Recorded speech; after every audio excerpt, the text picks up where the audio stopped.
Hello, everybody, and welcome back to another edition of Are You In? Now, like I said before, I'm doing a little bit of a what we call Stone Sour sandwich, two covers of Stone Sour with an album review right in the middle. So it's time for that album review. Now, today I'm talking about Stone Sour's newest album entitled Hydrograd. Now, for those who don't know who Stone Sour is, they are a alternative metal slash hard rock band from Des Moines, Iowa. Their members include Corey Taylor, who's the lead vocalist, does a little bit of rhythm guitar as well. Then you got Josh Rand, who does both lead and rhythm guitar. Then you got Roy Mayorga on drums, Johnny Chow on bass guitar and backing vocals, and then Christian Martucci on lead guitar and backing vocals. Now, if that name Corey Taylor sounds very familiar to you, it's because he's also the lead singer of Slipknot. He's been part of both of those bands since about the early 2000s, late 90s. So they both have been around for basically around that time. So if you've never listened to Stone Sour but you know Slipknot, Slipknot is more of the darker side, I would say, of Corey Taylor's music. Definitely more mechanical, more metal, and Stone Sour is definitely more of a hard rock, alternative metal. Um, and he's done great with both of them. So Stone Sour, over the years, has had 5 CDs up to then. Their self-titled album dropped in 2002. To mixed results, they had some good songs on there. "Bother" is a great one. "Get Inside," but all in all, kind of a weak recording, just because of it. It wasn't recorded greatly. The vocals don't hold up that well. A lot of the songs do sound very similar. Though a lot of great lyrics on there. Then you got "Come Whatever May" in 2006.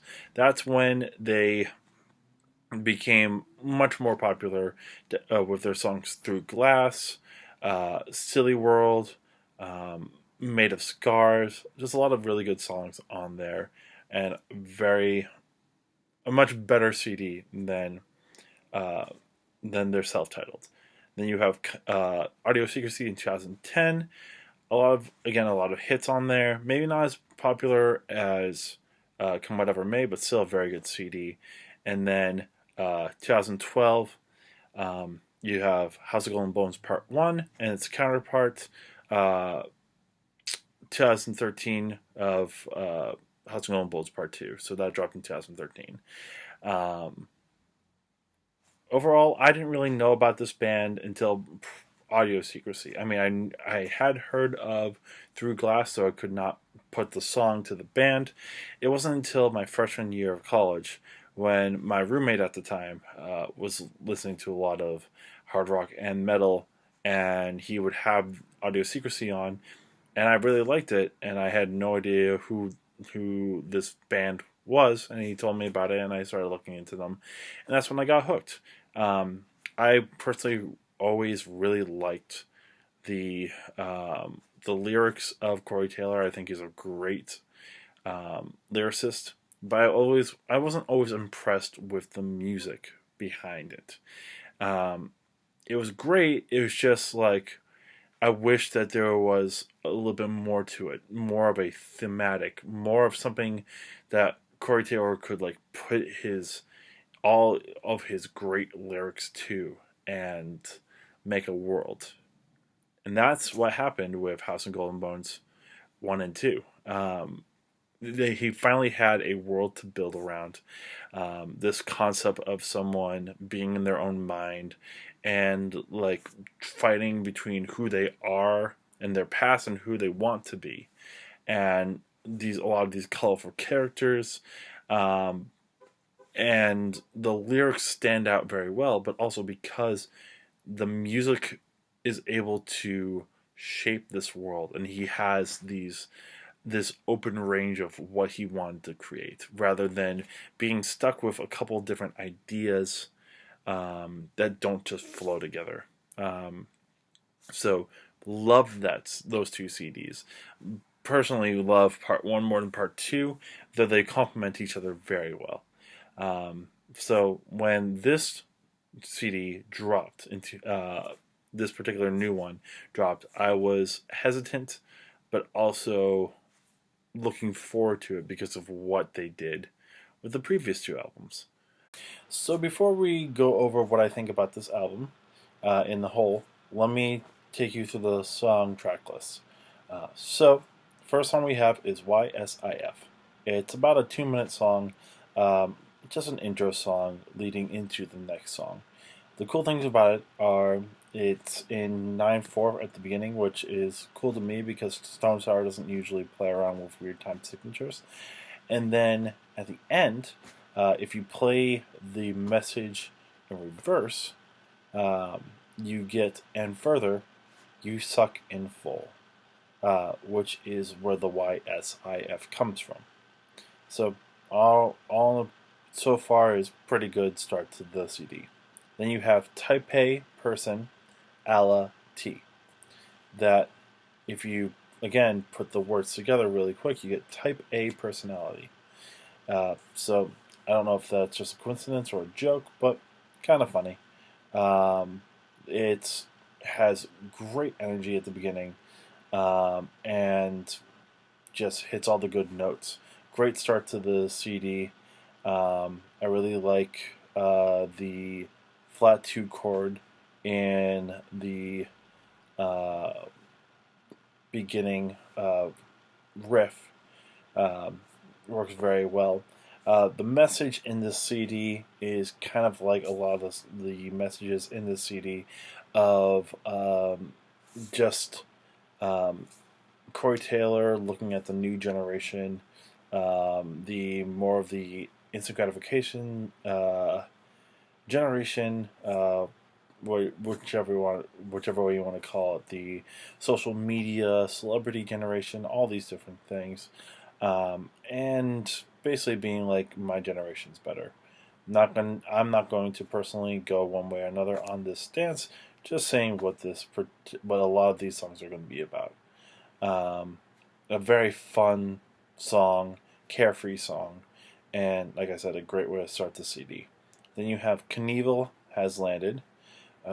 Weird name again for a song, but another one that just keeps the pace going. I really like the verses in this.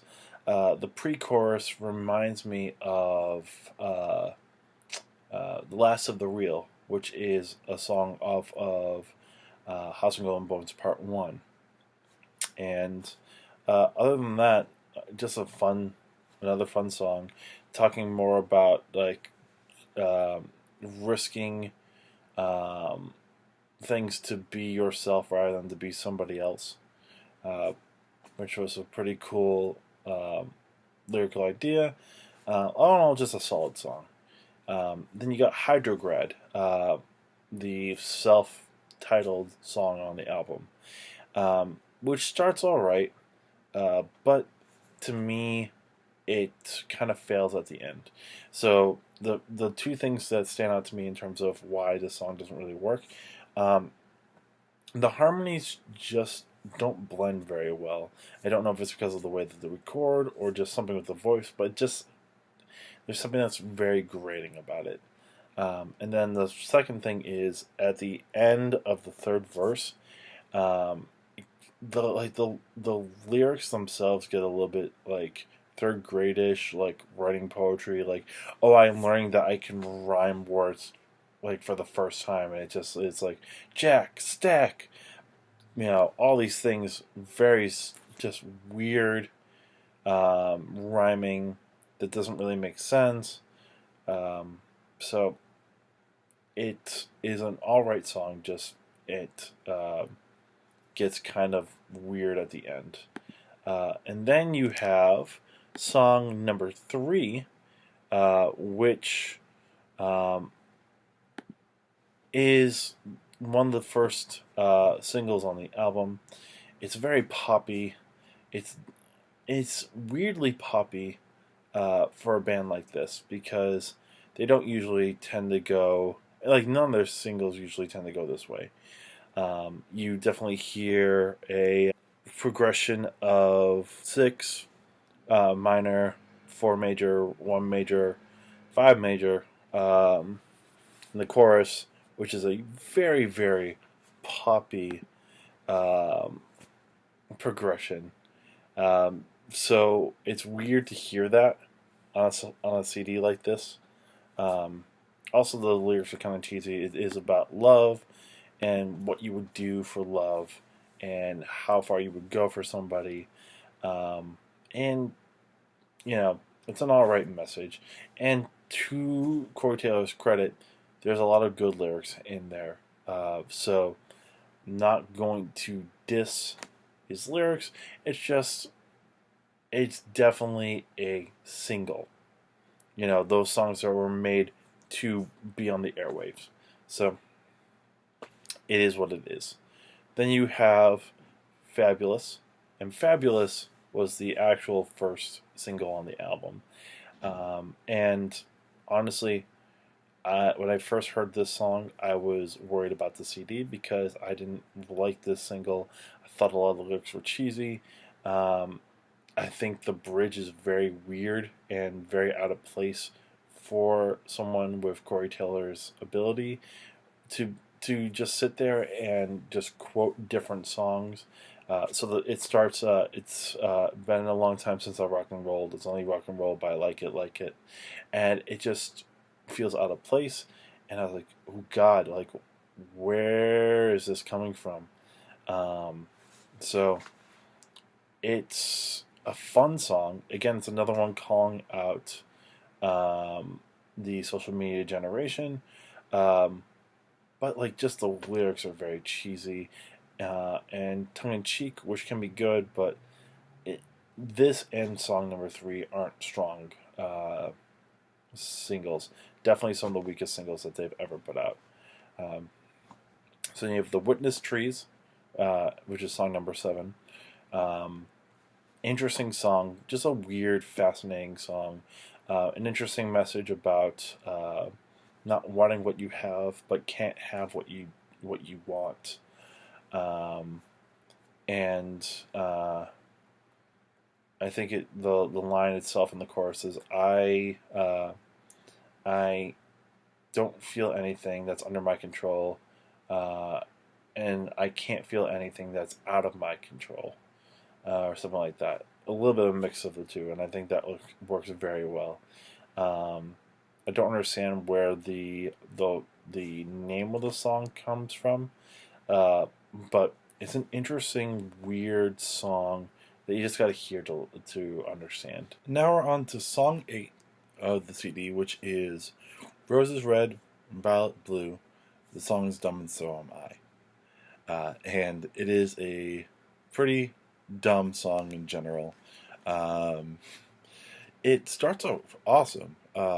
It starts off with this offbeat work on the riff that you don't usually hear a lot from Stone Sour songs.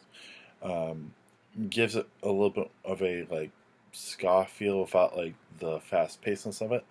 Um, so it starts off all right. The lyrics are funny and tongue in cheek, um, and it starts enjoyable. But then the pre-chorus comes, um, and I'm reminded of the song "Sadist" off of their part two of House and Golden Bones, um, which is an alright song, but it doesn't work in this sense.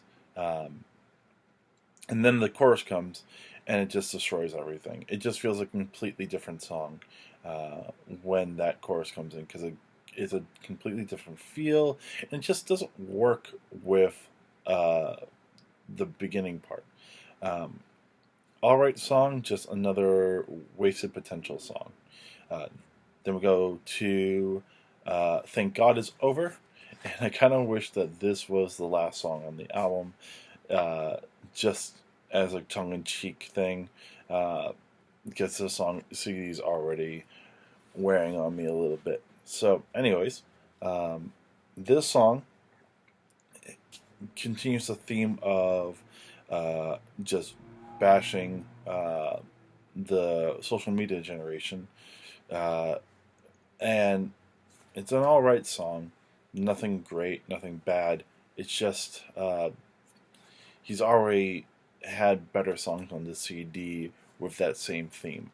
And it's weirdly recorded. It feels like a mix between live recording and studio recording, and it just doesn't mesh up that well. So, just another lackluster song. Then we go to Saint Marie, which is by far their softest song they've ever done. And I want to say it sounds beautiful, and in parts it does. Uh, the problem is another recording mess up where the harmonies on this song sound um, they don't sound crisp. They don't sound like they blend together. I think it's because of the different voices um, that are singing these harmonies that just don't match up. Um, and because of that, instead of sounding very cohesive, it sounds uh, like the type of harmonies that you would hear if you're singing with your friends by the campfire. Um, it just doesn't match up, and it takes away from the chorus, which it has a pretty beautiful sound to it. Even the guitar solo, the slide guitar solo is fun. It's just there are certain parts that just ruin the song for me. So another all right song. After Saint Marie, we have uh, Mercy, which is another one of the songs that they previewed before the album dropped, and by far out of the three is the worst one out of the three that they previewed. Um, it's just lackluster. Um, it reminds me a lot of '82 from part two of House and Golden Bones, which that song wasn't that great to begin with either. So um, it's a worse version of that. The idea of looking back on life and compared to now, thinking that when you were younger the world owed you everything, and now knowing that it doesn't owe you anything, um, is an interesting concept. It's just uh, the music behind it doesn't really work, and the chorus is almost grating to me. So another single that just fails for me.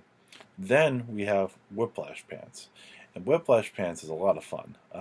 It keeps this theme of bashing the younger generation, um, and it's just a lot of fun, a lot of good energy, an underrated song on the album.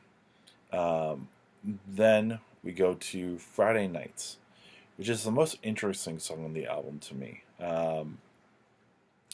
It if I'm reading the lyrics correctly and interpreting it the right way, it's a fun and macabre song about a guy getting his kicks uh, during the weekend by killing people. That's what it sounds like, and I might be completely wrong. Either way, it's supposed to be a very twisted song, and the character works very well, but um, just the music behind it doesn't work too well. Um, it feels weird in a lot of places, especially during the chorus, where this key change just comes out of nowhere, and then especially on the third chorus, where he's right when he's about to sing Friday Nights, um, it sounds like he's looking for his note, uh, and it just doesn't come natural. And when you're a singer and you can't find your note that well, that's either you with a lack of preparation, or the music itself just, or the melody itself just doesn't flow the right way. Um, so another interesting song marred by the actual music behind it. Then We got Somebody Stole My Eyes, and another quick, the fast pace, just ball of energy and anger and tongue in cheek, fun song. Uh, that would have been a perfect way of ending the CD for me. But we have When the Fever Broke as the last song on the album. It's not a bad song, but when you go from the previous song to here, it doesn't really work. It's 6 minutes long. Just a weird song in general, and it's very introspective, um, which seems really out of place on this CD. The ending part is cool, but that's really about it. And it when it comes to this whole entire CD, that's my biggest problem with it, is that it plays around with many different ideas and never solidifying anything. Um, there's a lot of this tongue-in-cheek anger bashing people, which I like, and there's also a little bit of introspective, which is fine, but they just don't match together. I wish in that they went full tongue in cheek. I think that would have been awesome, and I would like to see what kind of one liners that Corey Taylor could come up with, because it's all fun, uh, but that introspective part comes on songs that just don't really mesh well. The When the Fever Broke, the Whiplash Trees, Saint Marie, like all these songs, kind of tend to bring this CD down. Even Mercy. Um, and combined with that, because all these songs are scattered throughout the CD, there isn't a sense of momentum on this CD. Right when you start getting really good, it just stops the momentum. And I was thinking to myself, like, the first 3.5 songs I really liked, and then it just like drops in quality, then picks up again a little bit just for it to drop again, which is a problem. Um, I personally listened to the CD about 3 or 4 times and never finished it. Just because I had a hard time finishing this CD. It was 15 songs. And by like song 12, I was like, there's still 3 more songs. Like, I felt like I went through the full gamut.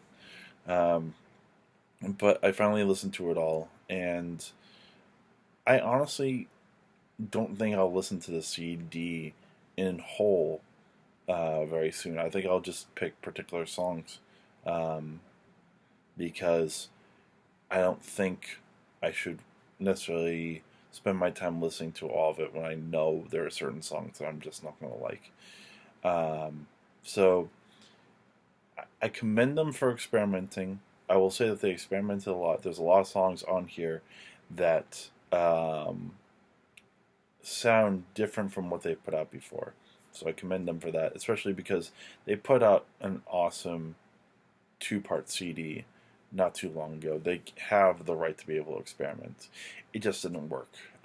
And with that, it reminds me of 3 Days Grace's third album, Life Starts Now. They were kind of in the same position. They had 2 awesome CDs, and then they took the time to experiment. And it was a good CD, but it just there was a lot of songs on there that just didn't mesh well, because they were trying something new. It didn't work, and it's fine. But strangely enough, uh, their next album, there was a lot of that experimentation, but it finally fit well together. Transit the Venus is an awesome CD, and it's because they took the time to use that experimentation and made it cohesive. So maybe this particular CD for Hydrograd, their next CD will be even more cohesive and have those experiments. And if that's the case, I think it's going to be an awesome CD, especially because Corey Taylor can write a lot more awesome lyrics than 3 Days Grace. So that's where I stand. In terms of the hierarchy of these CDs, I would put House and Golden Bones 1 and 2 up here.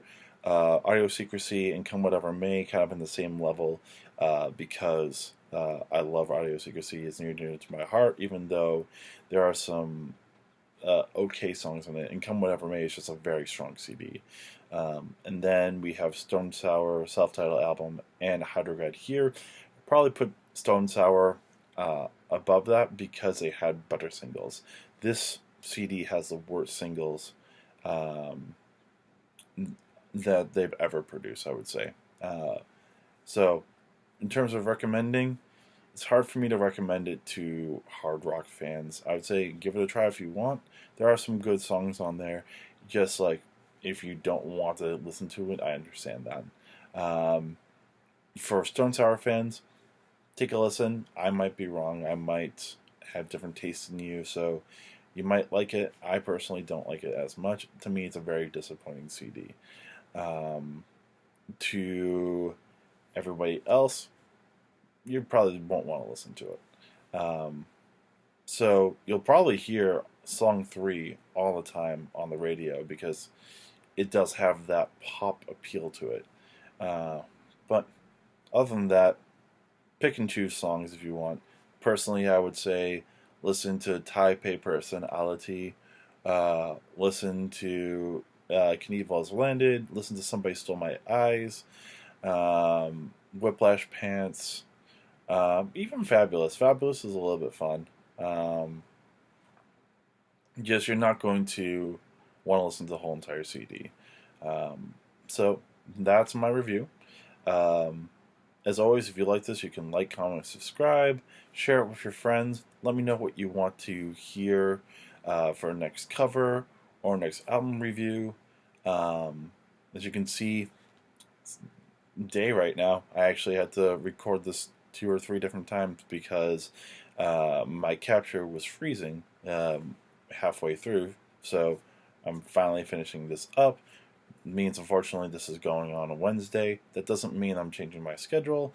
I'm also going to record my other Stone Sour cover today, which hopefully will be up Thursday or Friday.